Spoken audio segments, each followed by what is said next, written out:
వందే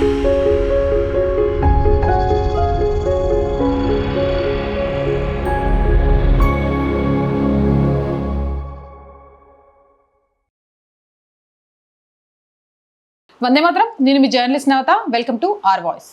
తృణమూల్ కాంగ్రెస్ కోటను బద్దలు కొట్టి బెంగాల్లో తొలి భారతీయ జనతా పార్టీ ప్రభుత్వాన్ని ఏర్పాటు చేసేందుకు రంగం సిద్ధమైంది. తన రాజకీయ గురువు మమతా బెనర్జీపైనే ఘన విజయం సాధించిన సువేందు అధికారిని బీజేపీ ఎమ్మెల్యేలు శాసనసభ పక్ష నేతగా శనివారం ఎన్నుకున్నారు. కేంద్ర హోంశాఖ మంత్రి, బీజేపీ అగ్రనేత అమిత్ షా కొత్తగా ఎన్నికైన బీజేపీ ఎమ్మెల్యేలతో భేటీ అయి సువేందు అధికారిని ముఖ్యమంత్రిగా పేరు ఖరారు చేశారు. ఒడిశా ముఖ్యమంత్రి మోహన్ చరణ్ మాంఝీ, పార్టీ బెంగాల్ అధ్యక్షుడు సమీక్ భట్టాచార్య కూడా ఈ భేటీలో పాల్గొన్నారు. రాష్ట్రంలో ప్రభుత్వాన్ని ఏర్పాటు చేసేందుకు తమ హక్కును కోరుతూ అధికారి సాయంత్రం 6:30 బెంగాల్ గవర్నర్ ఆర్ఎన్ రవితో భేటీ అయ్యారు. శనివారం ఉదయం 11 గంటలకు కోల్కతాలోని చారిత్రాత్మక బ్రిగేడ్ పెరేడ్ మైదానంలో సువేందు అధికారి ప్రమాణ స్వీకారం జరిగింది. సువేందు అధికారిని బెంగాల్ ముఖ్యమంత్రిగా ప్రకటించారు అమిత్ షా. సోనాన్ బాంగ్లా కళను సాకారం చేయడానికి కొత్త ప్రభుత్వం సాయశక్తులా కృషి చేస్తుందని ప్రకటించారు.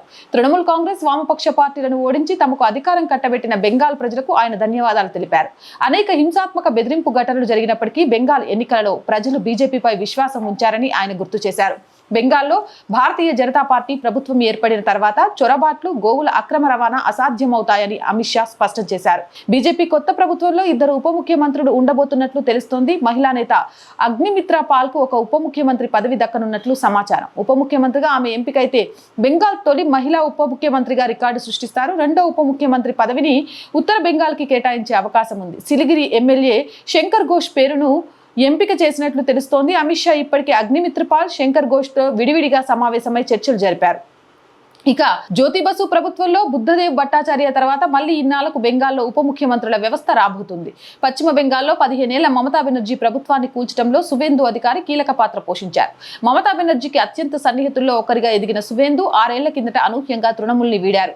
ఇప్పుడు తన మాజీ గురువు మమతా బెనర్జీ స్థానంలో ముఖ్యమంత్రి పీఠాన్ని అధిరోహించనున్నారు. బెంగాల్లో గత అసెంబ్లీ ఎన్నికల్లో నందిగ్రామ్లో మమతా బెనర్జీని ఓడించిన సువేందు అధికారి ఈసారి అంతకంటే ఎక్కువ మెజారిటీతో భవానీపూర్లోనూ ఓడించారు. బెంగాల్లో బీజేపీకి 207 సీట్లు రావడంలో కీలక పాత్ర పోషించారు. సువేందు అధికారి 1970 డిసెంబర్ 15న బెంగాల్లోని తూర్పు మెదినీపూర్ జిల్లా కాంతిలో జన్మించారు. ఆయన కుటుంబానికి రాజకీయ నేపథ్యం ఉండడంతో చిన్నప్పటి నుంచి వాటిని బాగా వంట పట్టించుకున్నారు. సువేందు అధికారి తండ్రి శిశిర్ అధికారి 3 పర్యాయాలు ఎంపీగా ఎన్నికయ్యారు. మన్మోహన్ సింగ్ హయాంలో కేంద్ర మంత్రిగా పనిచేశారు. సువేందు సోదరులు కూడా రాజకీయాల్లో చురుకుగా ఉన్నారు. సువేందు అధికారి తన రాజకీయ ప్రస్థానాన్ని కాంగ్రెస్ పార్టీ విద్యార్థి విభాగం నుంచి ప్రారంభించారు. 1995లో కాంగ్రెస్ తరపున కాంతి మున్సిపాలిటీ కౌన్సిలర్ గా ఎన్నికయ్యారు. ఆ తర్వాత 1998లో మమతా బెనర్జీ స్థాపించిన టీఎంసీలో చేరారు. 2006లో తొలిసారి కాంతి దక్షిణ్ నుంచి ఎమ్మెల్యేగా గెలిచారు. అంతకుముందు 2004లో తమలుక్ నియోజకవర్గం నుంచి ఎంపీగా పోటీ చేసి ఓడిపోయారు. అయితే 2009, 2014 లోక్సభ ఎన్నికల్లో అదే తమలుక్ స్థానం నుంచి ఎంపీగా గెలుపొందారు. సువేందు అధికారి రాజకీయ జీవితంలో నందిగ్రామ్ ఉద్యమం కీలక పాత్ర పోషించింది. ఇక 2007లో నందిగ్రామ్లో వేలాది ఎకరాల్లో సెజ్ ఏర్పాటుకు వ్యతిరేకంగా జరిపిన పోరాటానికి ఆయన నాయకత్వం వహించారు. రైతుల భూములు కాపాడడానికి మమతా బెనర్జీతో కలిసి పోరాడారు. దీదీ నేతృత్వంలో బెంగాల్లో తృణమూల్ కాంగ్రెస్ ని బలోపేతం చేయడంలో సఫలీకృతమయ్యారు. నందిగ్రామ్తో పాటు సింగూరు ఉద్యమాలు వామపక్ష ప్రభుత్వాన్ని బలహీనపరిచి 2011లో టీఎంసీ అధికారంలోకి రావడానికి సహకరించాయి.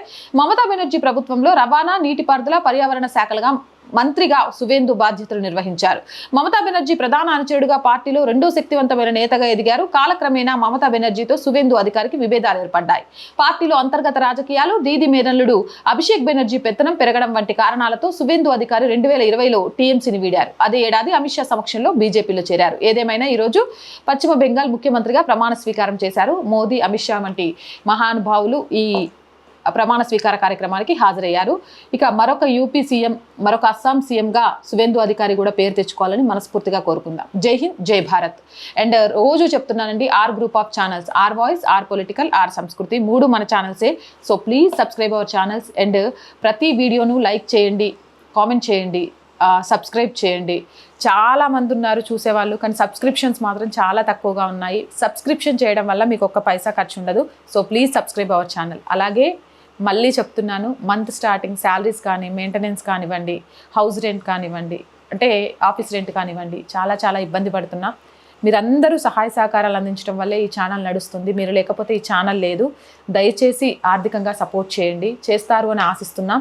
ఆర్థికంగా సపోర్ట్ చేయాలి అంటే సబ్స్క్రిప్షన్ పక్కనే జాయిన్ అనే బటన్ ఉంది. 1 to 5 లెవెల్స్ ఉన్నాయి, ఏదో ఒక లెవెల్లో సపోర్ట్ చేయండి. అండ్ స్క్రీన్ మీద గూగుల్ పే, ఫోన్పేతో పాటు అకౌంట్ డీటెయిల్స్ ఇస్తున్నాము, మీకు తోచిన సహాయాన్ని అందించవచ్చు. వ్యాపార ప్రకటనల కోసం 8328500576. ఆర్ వాయిస్కి మంచి వ్యూవర్షిప్ ఉందండి. ఖచ్చితంగా మీ మార్కెట్కి ఆర్ వాయిస్ ఉపయోగపడుతుంది. యాడ్స్ కోసం సంప్రదించండి, మీ మార్కెట్ని విస్తరించుకోండి, అలాగే ఆర్ వాయిస్కి చేతగా నిలవండి. జై హింద్, జై భారత్.